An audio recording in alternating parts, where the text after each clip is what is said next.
નમસ્કાર દોસ્તો, શાંતિશ્રમ ન્યૂઝમાં આપનું સ્વાગત છે। પાલનપુરમાં રિક્ષા ચાલકોએ આજે વિવિધ પડતર પ્રશ્નોના નિરાકરણ માટે રેલી યોજી હતી। શહેરના ધણિયાણા ચોકડીથી કલેક્ટર કચેરી સુધી મોટી સંખ્યામાં રિક્ષા ચાલકોએ રેલી કાઢી જિલ્લા કલેક્ટરને આવેદનપત્ર સુપરત કર્યું હતું।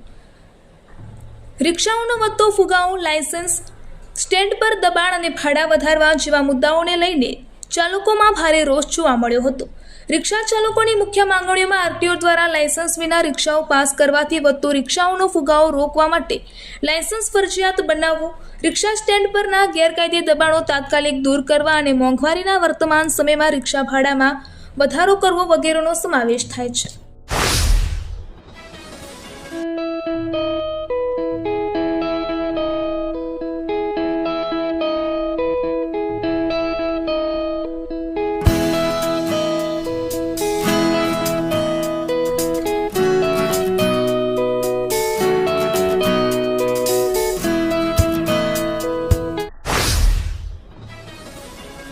બનાસકાંઠા જિલ્લા વિકાસ અધિકારી શ્રી એમ.જે. દવેએ પાલનપુર તાલુકાના સુંઢા ગામ ખાતે આવેલા બહુચર પ્રાકૃતિક મોડેલ ફાર્મની મુલાકાત લીધી હતી। તેમણે ભીખાભાઈ ભુટકાના ફાર્મ ખાતે આવેલ પ્રાકૃતિક કૃષિ આધારિત વિવિધ પ્રવૃત્તિઓનું નિરીક્ષણ કર્યું હતું। આ મુલાકાત દરમિયાન જિલ્લા વિકાસ અધિકારી શ્રીએ બાયો રિસોર્સ સેન્ટરની કામગીરી અંગે વિસ્તૃત માહિતી મેળવી હતી। તેમણે જીવામૃત, બીજામૃત, ઘન જીવામૃત સહિત પ્રાકૃતિક કૃષિ માટે ઉપયોગમાં લેવાતા વિવિધ ઇનપુટ્સની તૈયારી અને તેના ઉપયોગ વિશે જાણકારી મેળવી હતી। આ ઉપરાંત તેમણે ફળબાગ, વિવિધ પ્રકારના વૃક્ષો, ટપક સિંચાઈ પદ્ધતિ, કુદરતી સંસાધનોના સંરક્ષણ તેમજ પ્રાકૃતિક ખેતીના વિવિધ મોડેલોનું સ્થળ પર નિરીક્ષણ કર્યું હતું। વાવ તાલુકાના ભારત પાકિસ્તાન આંતરરાષ્ટ્રીય સરહદ નજીક આવેલા ચતુરપુરા વિસ્તારના સરહદી ગામોમાં આરોગ્ય વિભાગ દ્વારા રાષ્ટ્રીય પોલિયો રસીકરણ અભિયાન હાથ ધરવામાં આવ્યું હતું।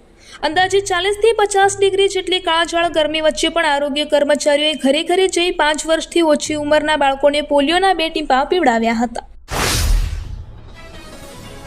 સુઈગામ તાલુકા કોંગ્રેસ સમિતિએ વીજ ટાવર લાઇન માટે ખેડૂતોને યોગ્ય વળતર નીતિ ઘડવાની માંગ સાથે સુઈગામ મામલતદારને આવેદનપત્ર સુપરત કર્યું છે। આ આવેદનપત્ર મુખ્યમંત્રી શ્રી ભૂપેન્દ્રભાઈ પટેલને ઉદ્દેશીને પાઠવવામાં આવ્યું છે। આવેદનપત્રમાં જણાવાયું છે કે રાજ્યના વિવિધ જિલ્લાઓમાં ખાનગી કંપનીઓ દ્વારા સોલાર ઉર્જા, પવન ઉર્જા તેમજ વીજ ટ્રાન્સમિશન માટે મોટા પાયે વીજ ટાવર લાઇનનું કામ ચાલી રહ્યું છે।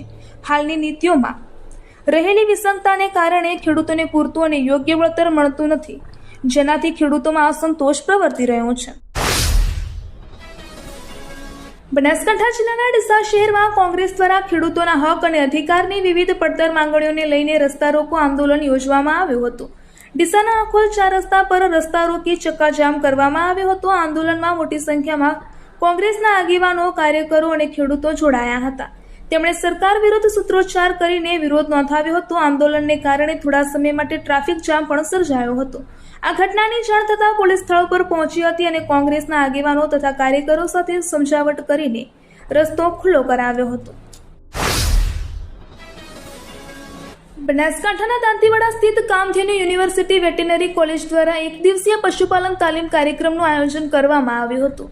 આ તાલીમ મસ્ટાઇટિસ જાગૃતિ અભિયાન અંતર્ગત યોજાઈ હતી। આ કાર્યક્રમમાં બનાસકાંઠાના દાંતા અને અમીરગઢ તાલુકાના ગામોમાંથી 120 જેટલી પશુપાલક મહિલાઓએ ભાગ લીધો હતો। રિલાયન્સ ફાઉન્ડેશનના નાણાકીય સહયોગથી રાજસ્થાન બાલ કલ્યાણ સમિતિ દ્વારા ગ્રામ્ય વિકાસ અને વૈજ્ઞાનિક ઢબે પશુપાલન વ્યવસાયને વેગ આપવાના ઉદ્દેશ્યથી આ પ્રયાસ હાથ ધરવામાં આવ્યો હતો। Simco sunlight paints, Simco sunlight paints કવિન સાફ્ટર મશીનથી કલર બનાવનાર નવીન ઘરને સુશોભિત કરવા એકવાર અવશ્ય મુલાકાત લો। Simco sunlight paints, Simco sunlight paints. બનાસકાંઠાના કાંકરેજ તાલુકાના પંચાયતમાં સામાજિક ન્યાય સમિતિ અને કારોબારી અધ્યક્ષની વરણી કરવામાં આવી હતી। આ વરણીમાં કિતુભા બેચરસિંહ વાઘેલાને અધ્યક્ષ અને વાસીભાઈ ભીલને ન્યાય સમિતિના ચેરમેન તરીકે ચૂંટવામાં આવ્યા છે। કાંકરેજ તાલુકા પંચાયત ભારતીય જનતા પાર્ટીના કબજા હેઠળ છે। આ વરણી માટે તાલુકા પંચાયત દંડકના અધ્યક્ષસ્થાને એક બેઠક યોજાઈ હતી। આ બેઠકમાં કાંકરેજ તાલુકા પંચાયત પ્રમુખ, તાલુકા વિકાસ અધિકારી અને ભાજપના 9 તાલુકા પંચાયત સભ્યો હાજર રહ્યા હતા। ગુજરાતના ખેડૂતોના હકો માટે કોંગ્રેસ દ્વારા થરાદમાં આંદોલન કરવામાં આવ્યું હતું. ખેતરોમાંથી પસાર થતી વીજ ટાવર લાઇન અને થાંભલાઓ માટે ખેડૂતોને યોગ્ય વળતર મળે તેવી માંગ સાથે કોંગ્રેસે વિરોધ રેલી યોજી હતી. આ રેલી થરાદના બાબા સાહેબ આંબેડકર પ્રતિમા ચોકથી નાયબ કલેક્ટર કચેરી સુધી કાઢીને આવેદનપત્ર આપવામાં આવ્યું હતું. થરાદ તાલુકા કોંગ્રેસના નેતૃત્વ હેઠળ મોટી સંખ્યામાં ખેડૂતો બાબા સાહેબ આંબેડકર પ્રતિમા ચોક ખાતે એકત્રિત થયા હતા. અહીં વિરોધ પ્રદર્શન કર્યા બાદ તેઓ રેલી સ્વરૂપે પ્રાંત કલેક્ટર કચેરીએ પહોંચ્યા હતા અને રાજ્ય સરકારને સંબોધીને આવેદનપત્ર સુપરત કર્યું હતું. અંબાજીમાં વર્ષો જૂની ટ્રાફિક સમસ્યાનો અંત આવ્યો છે. વહીવટીતંત્ર દ્વારા આજે રસ્તા પરના દબાણો હટાવીને માર્ગ ખુલ્લો કરવામાં આવ્યો હતો. આ પ્લોટ વર્ષો પહેલા ટીપી સ્કીમ અંતર્ગત રસ્તા માટે ફાળવવામાં આવ્યો હતો, પરંતુ તેના પર દબાણ થઈ ગયું હતું. માનસરોવરથી મંદિરના 7 નંબર ગેટ સુધીના આ માર્ગ પર દબાણને કારણે અવારનવાર ટ્રાફિક જામની સમસ્યાઓ સર્જાતી હતી, જેનાથી શ્રદ્ધાળુઓ અને સ્થાનિકોને હાલાકી ભોગવવી પડતી હતી. વહીવટીતંત્રની ટીમે આજે કાર્યવાહી કરીને આશરે 4 થી 5 દુકાનોના દબાણ દૂર કર્યા હતા. આ દબાણો પ્લોટ પર ગેરકાયદેસર રીતે બાંધવામાં આવ્યા હતા. બનાસકાંઠાના કાંકરેજ તાલુકાના માનપુર ગામ નજીક શિયોરી થરા નેશનલ હાઈવે પર એક માર્ગ અકસ્માત સર્જાયો હતો. શિયોરીથી થરા તરફ જઈ રહેલા એક જીપ ડાલો ટ્રેલરની પાછળ ઘૂસી ગયું હતું. આ અકસ્માતમાં જીપ ડાલાના આગળના ભાગનો કચ્છરખાણ નીકળી ગયો હતો. સદનસીબે આ ઘટનામાં કોઈ જાનહાનિ થઈ નથી, પરંતુ જીપ ડાલાના ચાલકને સામાન્ય ઈજાઓ પહોંચી હતી. ઈજાગ્રસ્ત ચાલકને તાત્કાલિક શિયોરીની હોસ્પિટલમાં સારવાર માટે ખસેડવામાં આવ્યો હતો. ઘટનાની જાણ થતાં જ શિયોરી પોલીસે 112 નંબર ઉપર કોલ મળતા તાત્કાલિક ઘટના સ્થળે પહોંચી વધુ કાર્યવાહી હાથ ધરી હતી. દિયોદરમાં આશાપુરી મહિલા મંડળે 8 વર્ષ સફળતાપૂર્વક પૂર્ણ કરી 9મા વર્ષમાં મંગળ પ્રવેશ કર્યો છે. આ નિમિત્તે આ મંડળ દ્વારા સેવાકીય કાર્યક્રમનું આયોજન કરવામાં આવ્યું હતું, જેમાં રાહદારીઓને ઠંડા શરબતનું વિતરણ કરાયું હતું. આ કાર્યક્રમ દિયોદર ગ્રામ પંચાયતની બાજુમાં યોજાયો હતો. ધમધોકતા ઉનાળા અને ગરમીને ધ્યાનમાં રાખીને રસ્તેથી પસાર થતા રાહદારીઓ, વાહન ચાલકો અને નાગરિકોને નિઃશુલ્ક ઠંડા શરબતનું વિતરણ કરવામાં આવ્યું હતું. દિયોદર તાલુકા પંચાયતની સામાન્ય સભા યોજાયેલ. દિયોદર તાલુકા પંચાયતની સામાન્ય સભા આજરોજ તાલુકા પંચાયત પ્રમુખ પ્રભાતભાઈ મફતસિંહ વાઘેલાના અધ્યક્ષસ્થાને યોજાયેલ.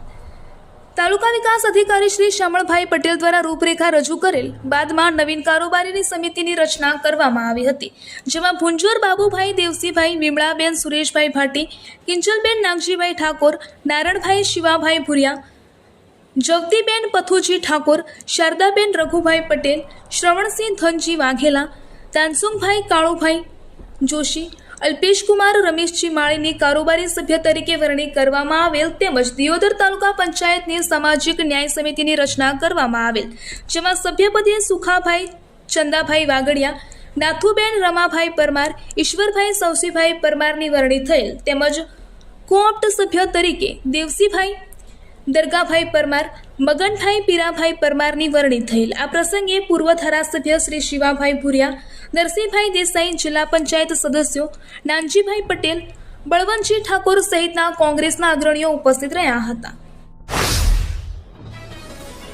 કાંકરેજ તાલુકાના બોકોલે ગામની સીમમાં આવેલ સુજલામ સ્પ્રેન્ડિંગ કેનાલની સાંકળો નંબર 280.795 કિલોમીટર પર આવેલા ઓડીઆર પર રાત્રિના સમયે ભારે ડમ્પરની અવરજવર થવાને કારણે બ્રિજના સ્લેબના કોન્ક્રીટમાં નુકસાન થતાં 2 સ્થળોએ ભંગાણ પડી હોલ સર્જાયા હોવાનું ધ્યાને આવતા જાહેર સુરક્ષાને ધ્યાને રાખીને આજે સવારે તાત્કાલિક અસરથી બ્રિજ ઉપરનો વાહન વ્યવહાર બંધ કરવામાં આવ્યો હતો.